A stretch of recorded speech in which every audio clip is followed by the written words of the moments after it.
Would you look at that? A ladder! Unfortunately, my design doesn't facilitate this type of... Well, destiny awaits. Legend has it that there's this massive treasure hidden in some secret vault.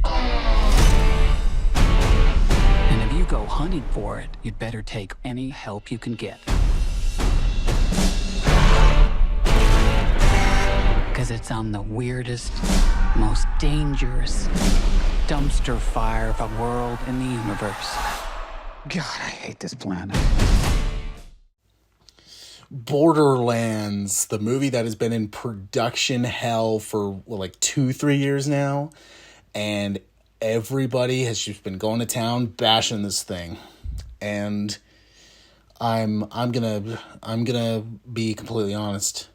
I'm gonna start out by saying this movie, the look of the game, they got down. Like, Pandora is just a turd brown place. Like, and they got that down. They really did.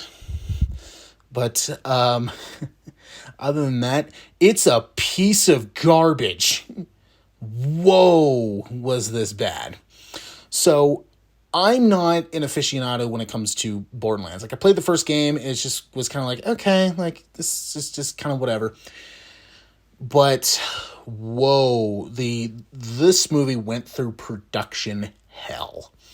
And what I mean by that, originally this movie was supposed to be rated R. And then in post they went, let's make this PG-13.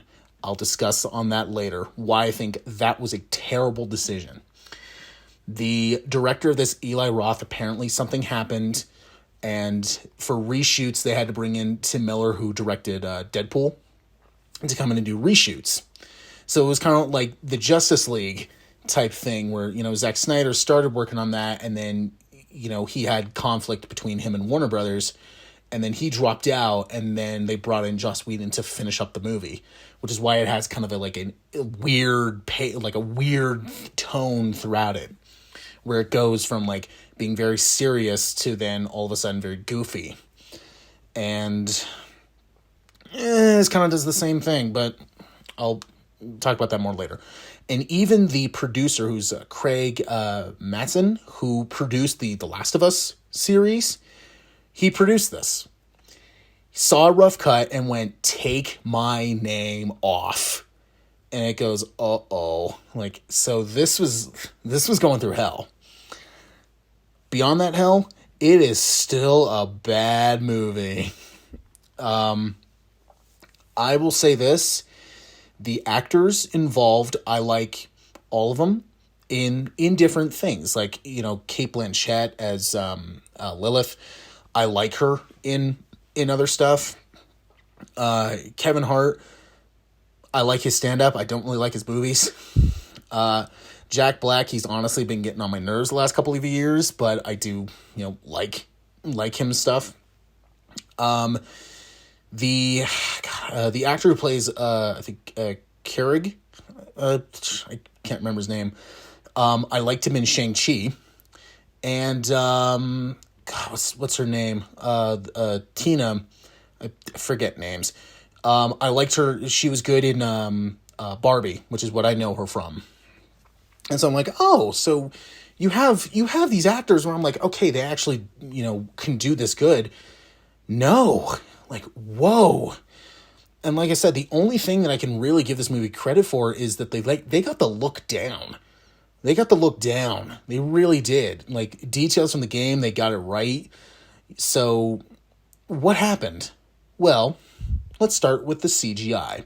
It is abysmal, and it is so noticeably bad. A lot of it is green screen and CGI. Like, a lot of the action stuff, like, you know, when it's not clearly, like, it's not in a building, it's not a set.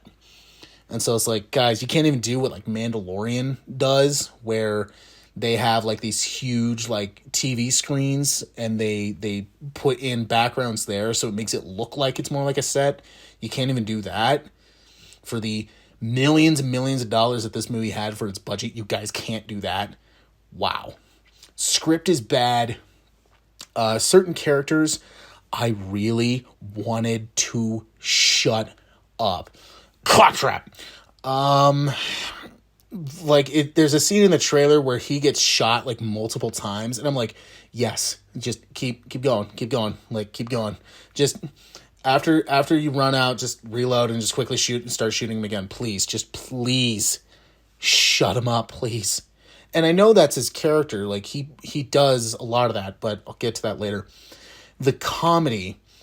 This movie is really fighting between, is this supposed to be a rated R film? Is this supposed to be a PG-13 film? Or even because of the comedy, is it trying to be a kid's film? Like, who is this supposed to be marketed to? And I can definitely sense that an R-rated movie was in here, because for a lot of the swearing, I'm like, wow, they're swearing quite a bit. So like, I'm surprised. But it's like, wow, what happened with this?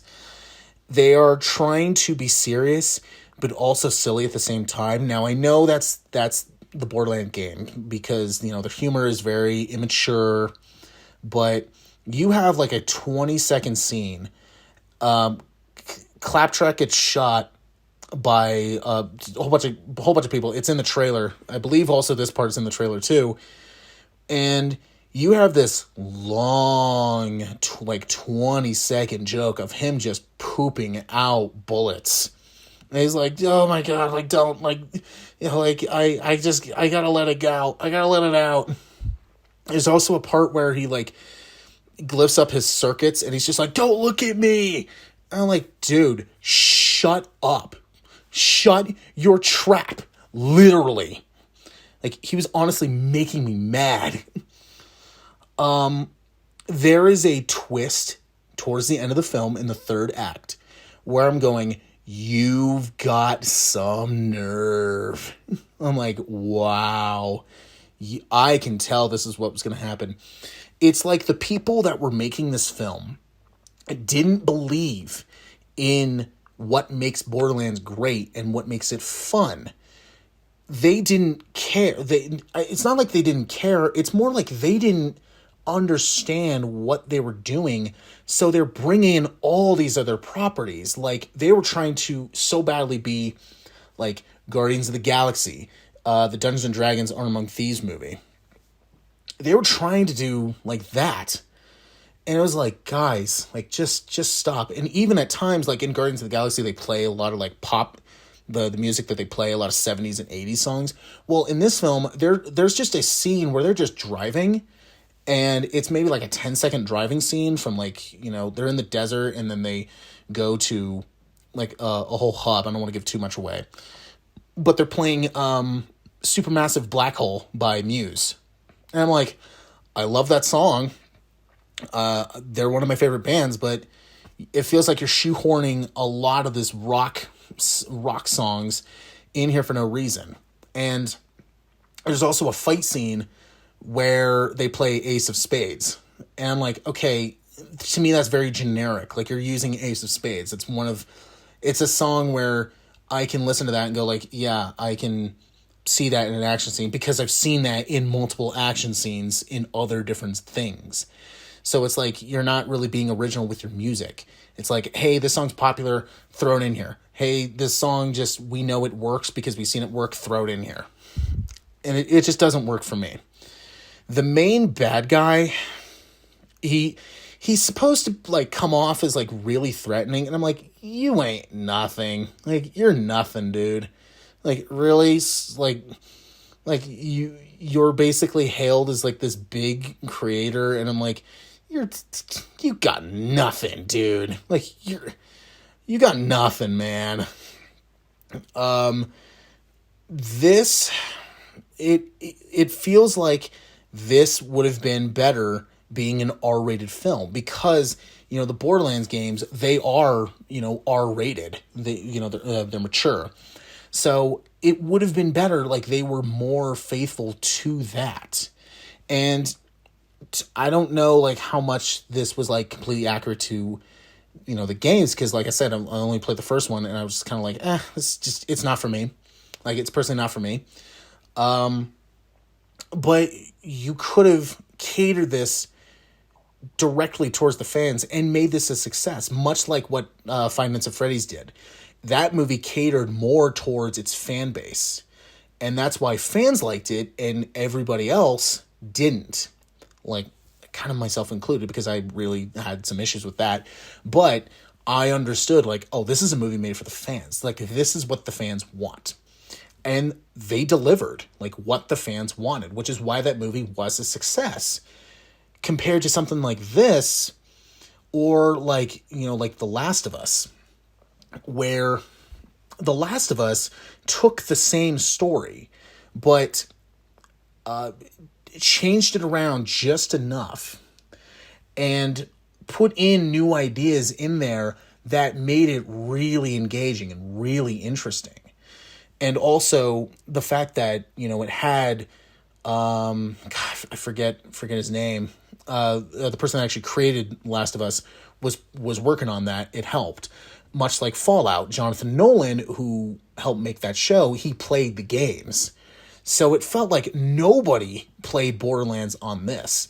And they just said, hey, look, you're gonna do a Borderlands movie, but I don't know the games. I don't care to play the games. I don't care. Let's just bring in all these other things, like from Guardians of the Galaxy, or like Dungeons and Dragons, or like Fallout, or like Last of Us, that made it a success. But they didn't realize, like, oh wait, you actually have to put some thought into this, and this has little thought. And it really is a bummer, because if they actually did a really good job, then, you know, that the like 2-3 years of production hell would have been worth it. But they just fumble with this thing every step of the way. This is honestly a terrible. And it feels like this is trying to be a parody of the games, like almost like something like Monty Python. And it just doesn't work at all. Is this one of the worst films of the year? Absolutely. Is it the worst film of the year? I don't know. I still don't know. But wait until my worst of list. But man, this is just disappointment city, left and right. If you can try to stay away from it, I absolutely recommend that you do.